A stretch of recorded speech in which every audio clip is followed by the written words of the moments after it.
Hi, everybody. Welcome back to the Aliens and Angels podcast. Since the beginning of 2025, I started off the new year with chapters 1 to 5 of my new book called Transdimensional Meet the New Neighbors. And if you haven't already watched those episodes, please do go back and watch the replay so you can catch up on this important information. So today we're going to continue to read and discuss part 2, chapter 6, which is all about my orientation process. And for those of you who've already purchased your copy, please feel free to follow along and add your comments and ask me questions arising from the content. And if you do not own your own copy, the links for both the Kindle and the paperback versions are featured below in the description. All of my links are featured below, and I want to thank you in advance for liking, commenting, subscribing, and please do share this content with your friends. And I'm very happy to announce that channel memberships are now available, so you can help to support my work and my channel and also take advantage of my perks. And before we get started with chapter 6 on orientation, I want to tell you that I'm also very happy to announce I have added some 35-page PDFs to my website, and I put the link in the live chat, and of course the link is below in the description. And if you go down the list of links you find the one called Inspired Images, and you click on that, it will take you directly through to the PDFs. So what these PDFs are of is, as you probably already know, there are images within both of my books, and but they're in grayscale, and some of them are not very big. So here's an example from today's chapter. That's my buddy that I'm going to be talking about today. So what I have done is created these beautiful PDFs that are full-size images, and they're in full color. And you can download them from my website and collect them. I've got all the images, well, pretty much all the images from the book we're going to read from today, Transdimensional Meet the New Neighbors, is available. But I've also included a PDF of bonus images. So these are the 35 images that are not contained in the book, but are part of the subject matter of my book, in case you want to download those. And then, of course, for my latest book, Transdimensional 2, Meet the Greys picture book, it's full of so many different images. Here's some of the hybrid children, and it's got so many images of the Greys.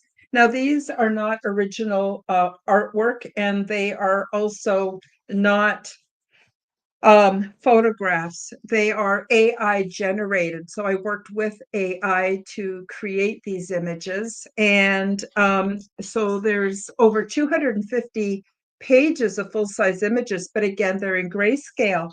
So if you go to my website, I have already made available a PDF of full color, full-size images for the gray males, for the gray females, and for the gray children. So next, so you might want to check back with my website, because the next PDFs that I'm going to have available are the hybrid children, human-looking grays, and of course, what I affectionately call the Grays family photos. Which is little families, and they're actually kind of adorable. The purpose of the second book is to help people overcome their fears of humanoids that don't look exactly like us. And I think this is really important at this time, because I think that the ET presence is going to escalate until it's beyond debate. And we're going to know that we're not alone. Well, most of us already know that, but the whole world will know that we're not alone. that there is an ET presence, and we need to get used to sharing space with beings that don't look exactly like us.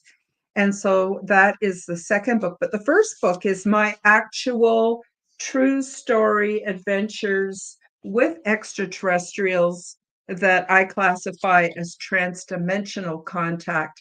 And I think that's another concept that people need to wrap their heads around and get used to, because that is how most of the contact happens. Things are not done in a linear way, the way we have taught reality is structured. It's not. It's very transdimensional. And when you get more into quantum physics and simulation theory, you get to understand that more and more. I just want to give a quick shout out to Denise. Thank you so much for joining me today. And without further ado, I'm going to start reading from chapter 6 so that you can hear all about my orientation process. So like I said, the links to my books, both the Kindle version and the paperback version, is available in the links below. So I'll just start reading. Chapter 6, Orientation, from page 89. I don't remember how I got there, but I suspect it was via corporeal bilocation, by some kind of non-local fleshly experience, or maybe I was actually physically there. I can't say for certain. Try as I may, I don't have any recollection of being transported in any way to the big ship. So basically, oh, Denise. Yes, Denise. Sorry, I'm going to interrupt my reading. Denise won one of my books from Rob Khalil at Typical Skeptic. I donated 3 copies of my book to do a fundraiser for him. So that means that Denise made a donation and her name went into kind of a lottery. And she has got a book coming. So I'm really happy about that. Whoops, losing my cards here. Okay, so getting back to, I don't know how I got there. Seriously, try as I may, I don't remember how I got there. I was just there. That's all I really know. And I know I was there physically because of the kind of experience that I had. My first memory, I was in a large room without much in the way of furnishings. At one end, there were a few round tables and chairs that appeared as though they were seamlessly attached to the floor. I sensed that this was some kind of a reception area. There were other people who looked like me, but there were some subtle differences in our appearance. So I suspected these people might be off-world beings and not from the earth. Most congregated in small groups, and some shared common language that was unfamiliar to me. I seemed to be the only one who spoke English. As we shared the same easygoing mood, relaxed stance, and vibe of light-hearted cooperation, but it seemed that we knew we were there for a purpose. Also present were 2 large, very tall men who stood at attention at each of the 2 outermost walls at opposite ends of the oddly shaped room. And at first, I thought they might be guards of some sort, even though they were not wearing uniforms. They stood very still and they did not talk to us or interact with us in any way. They just stood there motionless. But I did notice they were casually watching us. I saw no doorways, so I knew that I could not explore further than the room that contained me and the others. I held the strong feeling that I was there for a reason, and I verbally asked one of the guards, "When will we get started?" But he didn't say anything to me, and then I sensed his answer inside of my mind. Telepathically, he indicated that I needed to be patient and it would be soon. I said, "Okay," out loud and returned to the small group of people. I walked around the room and noticed a few strange things. The walls were very soft as I reached out and touched one. As I gently slid my finger down a section of the wall, I saw and felt little ripples as though it were responding to my touch. The room was very well lit, but there were no lights, lamps, or any noticeable light source. The floor was made up of the same soft-feeling material as the walls, which seemed to me as though made of some type of leather. I felt neither warm nor cold. The temperature was just right. I tried to say hello to some of the people, but it was obvious that we used different languages and communication styles, so we could not hold even a simple conversation. Feeling a little restless, I just went ahead and set things up to teach the group how to play floor hockey with a crumpled up paper-like beverage cup that I used as a puck. As I kicked the debris down to one side of the field, the group caught on quickly to my nonverbal instructions, and we had a great time laughing and kicking this piece of refuse around between two goals. Our game was suddenly interrupted because, to my surprise, one of the outer walls formed a large arch-shaped opening, and the small group of solemn beings entered the room.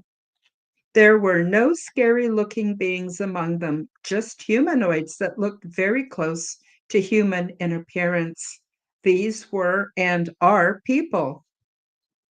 When both walls formed doorways, it was time to start our orientation to the big ship, their culture, and the pre-settlement projects. Not that I understood this at the time. Later, one of the resident ETs took me aside and telepathically shared with me that they really didn't expect us to come together socially to play a game so soon.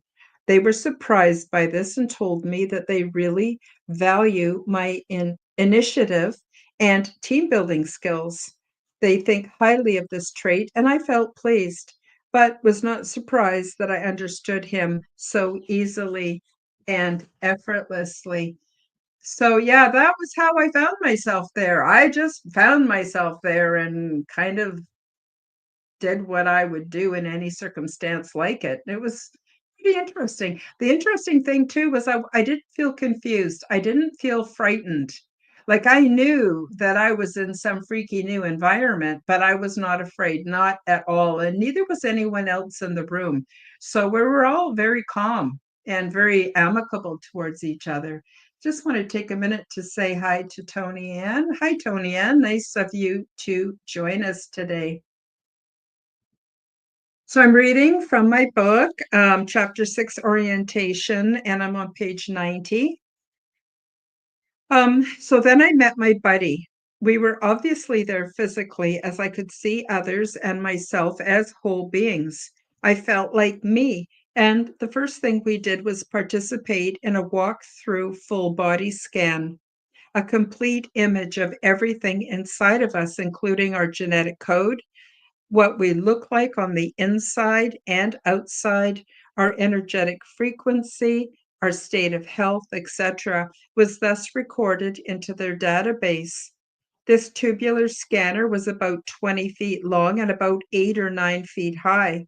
It was dimly lit from the inside and was made of the same leather-like substance that I saw comprising the walls and the floors of the reception area. With this apparatus, they were also able to collect energetic residue from our past lives, unresolved traumas, and our core personality types, including our talents and psychological strengths and weaknesses.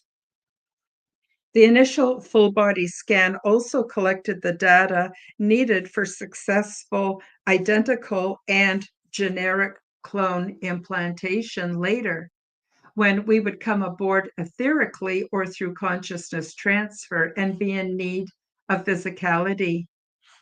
Next, everyone was assigned to an ET buddy who became our constant companion. This being to which I was assigned kept no secrets and harbored no deception, so I felt very relaxed and comfortable with her.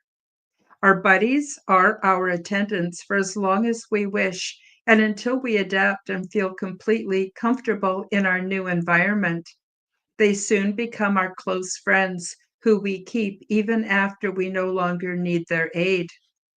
The residents do their best to match us with beings who look closest to our appearances. My buddy was about 6 feet 4 inches tall, with long legs that came up to about the top of my hips, and I'm 5 foot 6 inches tall. She had long, slender arms, hands, and fingers, and her fit torso was about the same length as mine, but her neck was longer and her head was larger than mine.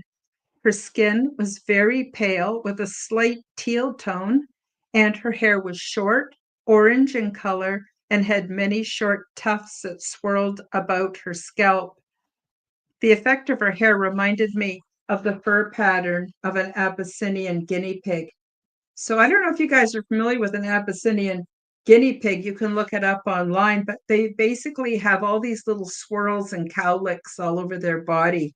And it's a very interesting pattern. And my buddy had very similar pattern to this with all these swirling tufts all over her head. But she was actually very beautiful. She was beautiful, with a narrow nose, brown eyes with gold highlights, and a narrow jawline. Once I had the chance to get to know her a bit, she showed me her tongue, which was longer and thinner than that of humans. She indicated that this physical trait was a genetic carryover from her ancestors, who once lived on a planet where they used their tongues to access nutrient from large, colorful blossoms. So I didn't say so in the book, but when she showed me her tongue, she could roll her tongue, much the way we can, or at least most of us can. And her tongue formed like this long, narrow straw. And that's what they used to dip into these huge blossoms and extract like a nectar from them. And that was one of their main food sources. So that's why she had that trait to her physical body. It was interesting, very interesting. Her name could be loosely translated into English as Peaceful Blossom Narrow Tongue. She wore a lightweight orange poncho looking dress that fell to her mid calf, and she also had several metallic bracelets up both arms, and sacred symbols were tattooed to the tops of her feet. She was really beautiful, gentle, and patient. Her feet were narrow and longer than that of most human women, and she wore flat, boot like slippers that matched her dress. One of the buddy's tasks is to inform new visitors about what to expect, what we will be experiencing, how to go about things, and answer any questions we might have. I had lots of questions and a few concerns. The buddies are always respectful to our wishes, and when we are ready, we were given alone time and privacy when we wanted it. On that first day, she motioned for me to follow her, and as we walked down several ovoid-shaped corridors, I noticed that I could feel and see within my mind's eye glimpses of what she was thinking, very softly at first, but soon I realized this was how she would communicate with me. Her vibe was soft, soothing, and very reassuring. Soon she stopped, turned to the wall, and a doorway opened up to grant us access. Just checking the chat to see if there's any questions or comments. Nope, not yet. My quarters. The room was oval in shape, about 12 by 10 feet in length and depth, and there was nothing in there, or so I thought. She looked at me, and I saw in my mind's eye the image of someone sleeping on a pad. I imagined how I liked to sleep, and as she turned away from me, out of the bottom of the wall formed a mattress-like object on a platform, a little longer and wider than myself, and about the same shape and size as the image as I had beheld it in my mind's eye. She motioned for me to lay down and see how it felt. It was very comfortable, and she could tell from the way my body began to relax that it was just right. At this point, I just knew that this space was to become my quarters. It would be a place where I could come to sleep, groom, or be alone, or just get away from it all and spend time processing my experience. My buddy could tell that something was bothering me, and she motioned for me to share with her my concern. I thought about it and felt the emotions I was feeling, and she picked up on it right away. I had not planned to be here, and I had responsibilities at home. My kitty would miss me, and she needed to be fed and loved. Who would look after her since nobody knew that I was away? She laid a gentle hand on my arm and telepathically reassured me that although I was to be there for several days or weeks of their time, I would also wake up in the morning back at home, and it would be as though I had never left. Apparently, there is a time dilation while I am aboard the big ship. I saw her imagery so clear in my mind's eye that I immediately relaxed and decided to see how things were to go in this place that I called here. Next, she pointed to another blank wall, and something like an oval box came forth out of the wall. It had a few pull-out drawers that were empty. Later, I would use this piece of furniture to receive and store my 3D printable creations like clothing, accessories, and other necessities. I will share with you more about this in the next chapter. By this time, I had to urinate, more evidence that I was actually there physically. My buddy knew right away, and with a big smile, she revealed a self-assembling doorway that led to the washroom. Details about the washrooms were shared in Chapter 5. She then demonstrated how to activate the shower, lighting, water dispenser, and shelving unit.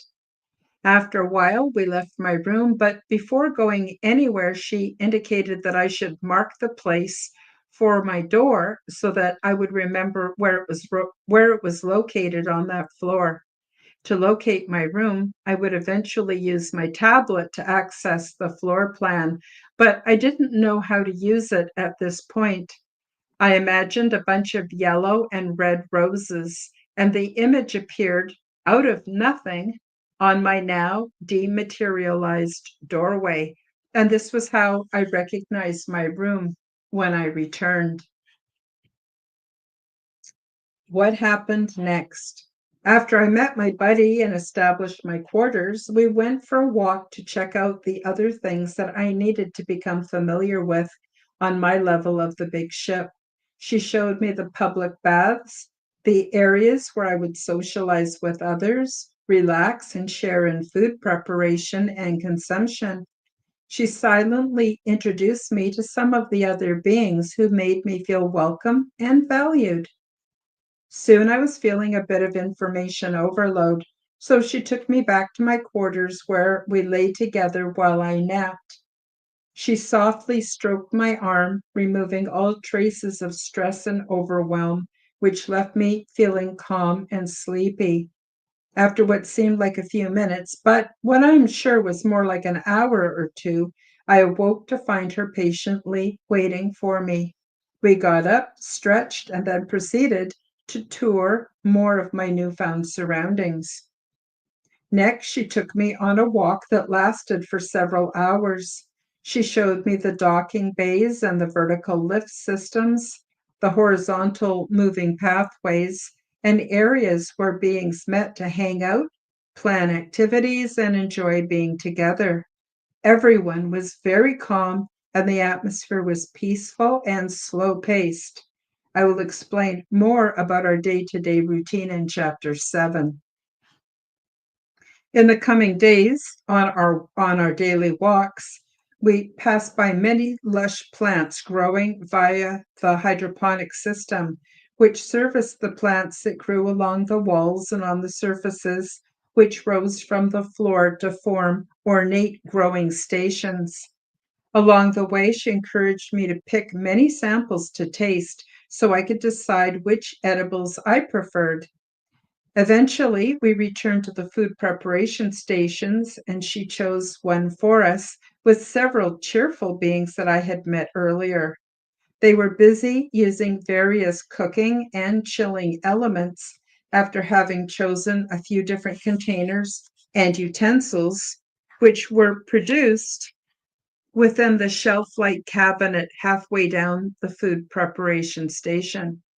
My buddy and I added the foods we had picked during our afternoon walk to those the others had brought with them, and my new friends seemed to enjoy showing me various ways to combine and prepare the delicious provisions. After we were done preparing the food and were ready to eat, the food preparation station converted to more of a low table-like surface. We reclined right there on the floor as it rose to cushion us in comfortable ways. We took our time eating, and my new friends were so amused by my reactions during this new tasting experience. At first, not everything was so delicious and satisfying because it took time for me to get used to the new flavors and textures, and my taste buds needed time to adjust. But eventually, I came to appreciate the many different food experiences. After each meal, there was no cleaning up because all of the containers, utensils, and leftovers were simply deposited into the nearby recycling intake devices. I also just want to mention, it was also interesting in the beginning. I would, my friends would give me different edibles to taste, and some of them were gross, super bitter or sour. And it was interesting that when they combined them with other plants, it changed the flavor completely and made them much more enjoyable.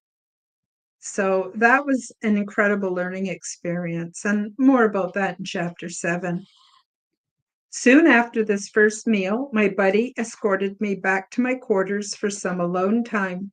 She gave me my first tablet and showed me how to design and order my clothing for the night and the next day. I was fascinated by the process. Anything and everything I could imagine appeared as a 3D holographic representation hovering above my screen. I could wave my hand to flip in one direction to produce more images that were similar, or wave my hand in the other direction to flip to images of objects and things that were different. Later, I discovered that I could do this without waving my hand once I became more familiar with how to control what I saw by just using my thoughts and my desires. Remember, the ship is telepathic and the ship is conscious. And so after didn't take too long, I was able to communicate directly through my tablet to get what I wanted, and I didn't have to flip this way or that way or do any of that anymore. My buddy left me alone for a while, and the time passed quickly as I chose my pajamas for the nighttime sleep cycle and pajama-like clothes for the next day. These colorful items looked very comfortable on the tablet's holographic image of myself. Soon after, I checked one of the drawers in my bedside bureau, and there they were, waiting for me as if summoned by magic. By this time, I was tired enough to sleep. My buddy had returned, and we laid down to fall into a slumber for the nighttime sleep cycle. So that was basically how it went for me that very, very first day. Oh, look, we got a few more people joined us. We've got Woo Riders DG, welcome to the show, and Tennessee, Kentucky Bigfoot, always a pleasure. So I'm reading from, for those of you who've joined us a bit later, I'm reading from chapter 6, my orientation, and telling you all about how that was the first day and how things went over the next couple of days. So let's see, we're on page 94. Yeah. Training begins. In the morning of the very next daytime cycle, we were given orientation information, which we accessed through our tablets. These were very similar to the tablets we use here on Earth, except they look like thin, clear resin rectangles with rounded edges and without any buttons or ports. As I mentioned earlier, they project flat on the screen or as a holographic image floating above the screen. And there's also, as I mentioned earlier in the book, a telepathic interface. So to tell it what you wanted or wanted to access, you just thought about what you wanted or desired, and kind of like a magic genie in a lamp, it would just produce whatever you needed. All data is stored on a cloud-like system, which is actually part of the consciousness of the big ship. We have access to all the knowledge from this cloud, and with the use of our tablets, and later when we're ready, with the virtual headsets. The tablets are also used to navigate the interior of the big ship and for educational information required for upcoming learning and work opportunities, as well as for entertainment and for gathering data and experiences while down on the planets in the upcoming future. I soon found out that eventually, once we develop our telepathic skills and they become stronger, we will be able to communicate directly with the consciousness of the big ship. As mentioned before, we communicate via telepathy. Emotions, feelings, and mental images, along with physical gestures and facial expressions. Sometimes some of us newcomers use communication technologies until we have mastered the skills of telepathic communication and psychic shielding.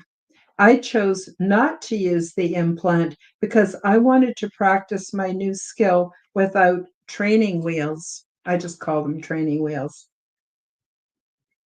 That very afternoon cycle, my training and telepathic communication began as part of the orientation phase of my visit.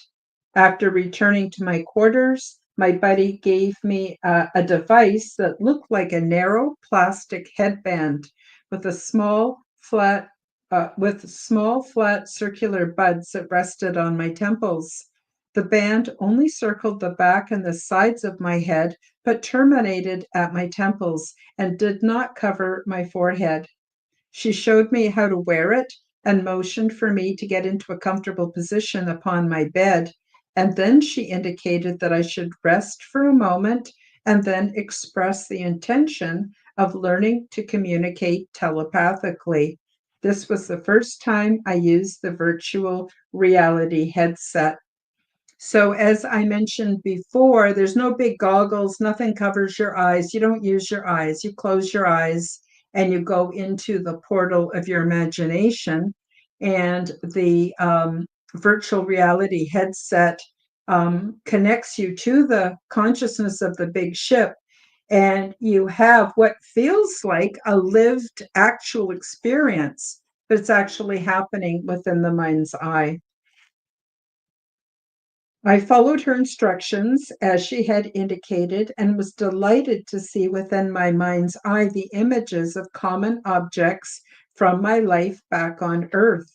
The first image I saw was of a simple circle, and I held that image in my mind's eye for about 3 seconds, and then I was rewarded with what felt like a warm virtual hug. Through trial and error and the pleasing reward system, I learned how to receive and project simple two-dimensional images. My basic training had begun, and I spent considerable time every day in my quarters, either sitting cross-legged or lying flat on my back on my bed while I practiced with my headset. Okay, I've just had a kitty cat jump up and join me. I hope he's going to behave and not start pussyfooting on my keyboard. So we'll see how this goes. We're on page 96 now for those that are following along. The goal was to keep the provided image in my imagination for 3 seconds, then 6 seconds, and later for 9 seconds, while having no other thoughts, emotions, or feelings about the image. These simple two-dimensional images were from my experiences back on Earth in the beginning, but in later days, they included objects that I discovered. Get out of my water. Come on, shoo, shoo. No, you're not drinking my water. Sorry, guys. We got pussy. No, we got pussycat interference. No, get out of my water. Oh boy, where was I? Um, these simple two-dimensional images were from my experiences back on Earth in the beginning, but in later days, they included objects that I discovered while aboard the big ship. At first, the objects were stationary and simply presented a circle, a square, a triangle, but later they took on more complexity with 3 dimensions, a sphere. Get Okay, that's it. Get. Go on, go on. I had it. Sorry, guys. We got we have pussycat interference here. Yeah. Oh, Tennessee, Kentucky Bigfoot gets it. Yeah. He's a good boy, but he's touching me. He's touching me. Shoo. Ah, now I lost my spot again. So basically, at first, I was given two-dimensional objects like a circle, a square, a triangle. Then later, once I mastered that for 3 seconds, then 6 seconds, then 9 seconds, then it became a cube, a sphere, um, a pyramid. So the shapes would become a little bit more complex, a little bit more complex as I would be hold them in my imagination. But no, can't. Oh, oh, geez. Well, not much I could do about that now. Um, and that is how I started to learn telepathy. And it's actually harder than you can imagine to keep no other thoughts from entering your mind while you're beholding the image that's been presented and matching it. And the what I call the warm virtual hug, I don't know, it's some kind of a dopamine rush. I would get some kind of a little dopamine rush that would make me feel good each time I got it right. And there was no punishment if I got it wrong, but it actually was very effective in teaching me. So let's see. Where was I? Circle, a square.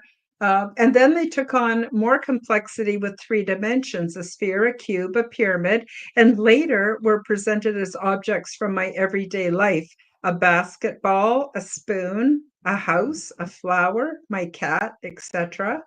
As I progressed, I was given even more complicated static images, a woman, a man, a child, a forest, a garden, a city, an island, etc. And finally, I was also given more complex images or items found in my ET environment. So this didn't all happen the first time I tried it. This unfolded over the next couple of weeks as I practiced every single day. So when they use telepathy, they don't communicate in English. They communicate, as I mentioned, with feelings and emotions and images, symbols. It's like a whole combination of things that you sort of read and intuit what is being communicated to you. And of course, practice makes perfect. Each lesson began this way, which was followed by the second part of each lesson. I saw in my mind's eye the visual image of a room with a few other beings also being present. The goal now was to keep the images that appeared in my imagination private and not share them with the other beings in the room. So this was not literally being in a room. Just going to make sure he didn't loosen my microphone plug. There we go. This was all within the mind's eye, and but it feels like a real, actual being in a room with other beings. It feels like the real thing, but it's virtual and it's very, very effective. At this point, and so what I was supposed to do was the images that I had learned to communicate with the consciousness of the big ship in my telepathy training, I was then tasked to imagine them, but keep my thoughts private, not share them with the other beings that were in this virtual room. At this point, I found this to be impossible. I found it easiest to receive images and messages, and with some concentration, I was able to project images and feelings, but in a sloppy manner. However, keeping my images and feelings to myself was indeed difficult. While using the virtual headset, the people who appeared to be in the room with me would simply smile and raise a hand each time my imaginings leaked out and were perceived by some or all of them. It was like learning to whisper when I was used to shouting. I thought I would never catch on, but slowly, sometime during the 4 levels of training in telepathy, I got better at keeping my psychic voice down. So that's something that a lot of people don't talk about when they have ET contact. Is that the telepathy? I suppose for some people, they're able to read it and translate it into their language of origin, but actual telepathy uses no words at all, and certainly not Earth language. And and the hardest part is keeping uh, um, doing what they call shielding, which is where you have to keep your thoughts and feelings to yourself and not share them. Not everything is meant for the public domain. And those of us from speaking worlds, we know when to zip it and be quiet with our voice, but we don't necessarily learn how to control our thoughts. And so that was a really important part of training in telepathy. In chapter 7, I will tell you more about the other 3 levels of training to become proficient in telepathic communication. But for now, I will say this experience, as I described here, was the basic level of training. Level 2 is intermediate, which involves the internal visuals of moving complex objects and learning to share my imaginings with all of the group as well as to keep them to myself. Level 3 is advanced, where the internal visuals are of several moving complex objects to form concepts and processes, and learning to share my imaginings with only a few individuals, all of the group, as well as to keep them to myself. So at this point, we learned how to share our imaginings with just a few people amongst a group, or the whole group, or keep those to myself. So there's a bit that goes into it. And again, in chapter 7, I get into a lot more detail. Finally, level 4 is mastery, where the internal visuals are of many moving complex objects to form more difficult concepts and processes, the application of emotional content, and the learning to share my imaginings with only a few individuals, all of the group, as well as to keep them to myself. It was a lot of work, but when introduced one step at a time and with the consistent effort, the payoff was amazing and exhilarating. Absolutely worth it. Absolutely worth it. I think that's one of the most valuable things I learned while being off world. Let's see. Tennessee, Kentucky Bigfoot says very interesting, and then adds, my son uses telepathy with trees and about everything. Mm-hmm. I believe it. And what's also interesting, I don't know if you guys have heard of the telepathy tapes. Apparently, it's a podcast. They're finding out now that children with rather severe autism are extremely telepathic and they have no problem communicating with each other, even though they may not be able to verbally communicate with their loved ones or people around them. So this is now being discovered as a real thing. Well, it always was a real thing. It's just that, oh, we've been brainwashed and programmed to think this is real and that's not real and things like that. Okay, so we're almost done the chapter. I'm going to take a minute for those that are watching the replay for the first time. I know those of you in the live chat have seen this before. I'm just going to play a very quick 2-minute preview for my book, and then we'll come right back and finish off the chapter. Transdimensional, Meet the New Neighbors. Check out my new book available from Amazon bookstores worldwide and read the stunning details about ET diversity and culture, along with their advanced ways of living and expressing spirituality, which is in no way like anything imagined here on Earth.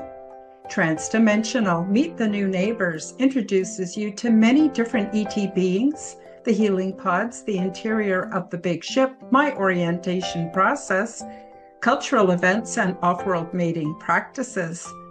When I tucked myself into bed for the night back in 2014, I had no idea that I would be transported to the big ship, meet many different extraterrestrial races of beings, become well acquainted with their culture, and visit numerous interesting worlds. While away, I learned a great deal about the big ship, intergalactic and transdimensional travel, intergalactic planetary research, and the various options for resettlement. My true life adventures continued night after night, and I had never experienced anything like this before. The first few times that I awoke back at home, I convinced myself that it had all been some kind of a fantastic dream. But while away, I was eating, sleeping, learning, and visiting, all the while experiencing what I perceived as days, weeks, and months. I am so happy to present you with my true nonfiction account of my weird little life and the more important messages from beyond our realm that I have been tasked to share with all of you. It is my hope and sincere desire that I will inspire you to acknowledge your own transdimensional abilities and experiences so that together we can become the change we wish to see in our world. Paperback and Kindle editions are now available at all Amazon bookstores.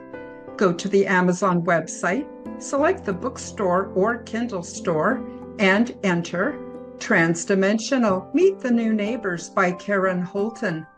The Audible version is coming out soon. And we're back. I just want to display this. Tennessee, Kentucky Bigfoot says, my sister was deaf. As kids, we developed our own language. They had to separate us. We still have that language. It's not words, it's like a knowing. Absolutely. And that happens quite often amongst twins. They will develop their own language. So ways of knowing. There's so much more to reality than what we've ever been taught. So it's nice to be discovering it now. So I'm just going to quickly get on and finish off the last couple pages. Page 97, more orientation details. Orientation also includes the introduction to and the use of the healing pods, which heal our physical bodies and etheric, energetic bodies as well as allow us to detoxify and become physically comfortable in the big ship's environment.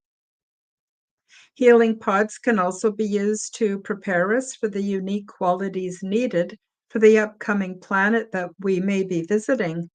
We become adapted this way to the new gravity, available nutrients and textures of foods, oxygen content of the atmosphere, etc.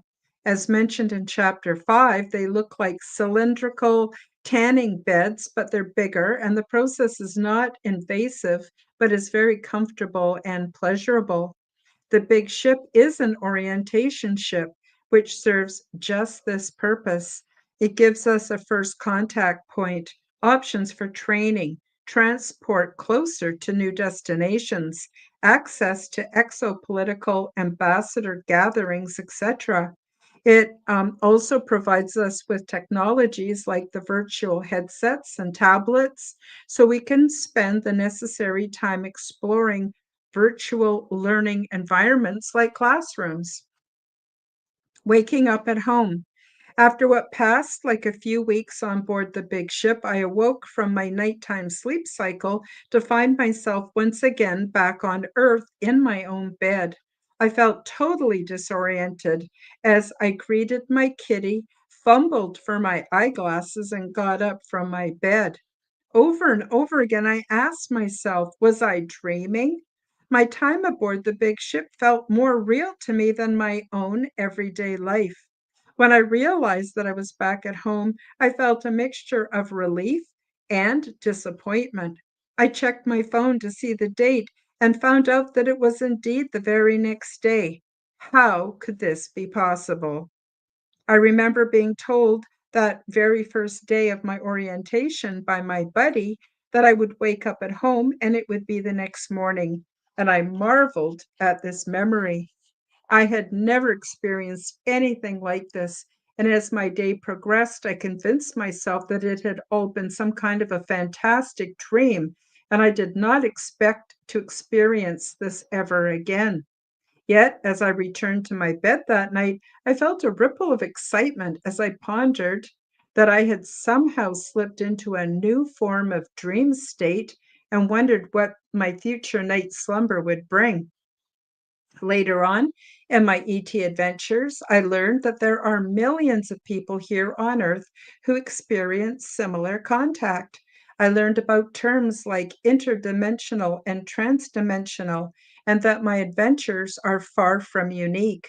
You might be wondering, why don't more people remember their experiences? As I have mentioned before, if we tell people that what we have experienced, we're stigmatized, and it can cause social, political issues for us contactees once we return to Earth. So our memories are suppressed before we return. For some reason, quite a few of my memories remained intact, and many more surfaced over time. And I just want to end with a word about time dilation. It is hard to fully describe my experience of the time dilation while on board the big ship. I was away every night for about 3 months of our time, but my encounters could have easily filled 3.5 years as I perceived time to be. It was the weirdest occurrence. While away, I was eating, sleeping, learning, and visiting, experiencing days, weeks, and even months. But at the same time, I'm sure that I was alone and sleeping in my bed for just one night. On the big ship, there are no literal days or nights, but we do have sleep and awake cycles that support our circadian rhythms, and time there is calculated differently than here on Earth. I can wrap my head around this if I were to only consider auric, etheric, astral travel, but when I think of it as a physical experience, it defies my understanding or explanation. Much of what I tell you will not make sense, and again, I would like you to know that I do not expect you to believe me. I would instead like you to pay attention to what I am telling you and to do the things you need to do so you can have your own transdimensional and physical contact experiences. I am not anybody special, and I do not identify as a star seed or anything like that. But I am convinced if this can happen for me, it can also happen for you. And with that, I'll just show you an image of my buddy. And for those of you who missed the beginning introduction to the program, um, I'm now offering from my website PDFs, full color PDFs of the images found within both of my books. So when you buy the book, you'll notice the images are actually in grayscale. And I thought some of you might enjoy having full size images in full color. And so I have added PDFs. So I have one PDF on my website that has all the images from my book. I have a second one with bonus material, which has 35 full-size color images not found within my book, but do pertain to my off-world experience as described in my first book. And then I also have so far 3 PDFs from my new book. One is all what we call the grays, and they're all males, 35 images of males. The second one is of females, 35 full-size color images, Well, the grays don't have much color, but the images are actually in color. And the third one is the children of the grays. And so in the links below this video, you will see a link called Inspired Images. Or if you scroll up in the group chat to the beginning, you'll also see the link that I posted in the live chat. And you can go to the inspired images found on my website under the shop tab and take a look at some of these PDFs that are available so that you can own full-size, full-color digital copies of the images. And I will be adding this week images of the hybrids, human gray hybrids, and also human-looking grays. So as I have mentioned before, there are hundreds, if not thousands, of different races or family lines of grays from different dimensions, realities, places, planets. The only thing they have in common is their skin does not contain the pigment to reflect light in our visible color spectrum. And so to us, they all appear gray, but there's great diversity amongst the grays, as we call them. So I hope that you will take a look at the PDFs and download the ones that you would like to have.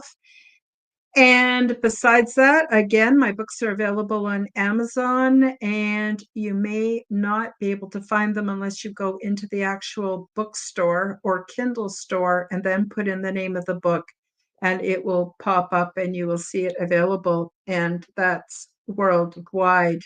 Tennessee, Kentucky Bigfoot says, thank you for the talk. We had been cutting and slitting wood. Came in for coffee, and it was a treat to be with you and everyone. Good evening, all.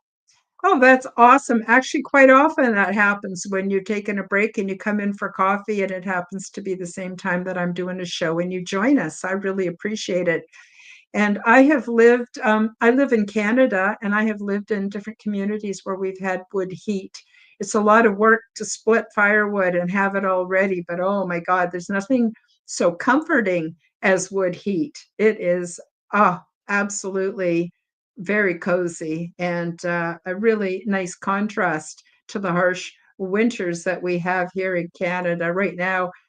Denise says, thank you, Karen. You're very welcome, Denise. Thank you, everybody, for joining me today. And I'll be back Wednesday with Amy, the psychic medium. She's going to do card reading. So if you can join us for the live chat on Wednesday at noon Pacific, 1 p.m. Mountain, or 3 p.m. Eastern time, come and have your cards read. Amy's going to read your cards. And so if you're kind of curious what the present, future, whatever holds for you, or you need some hidden information, come join us and find out on Wednesday. And that's about it for the show today. I want to thank you all for joining us.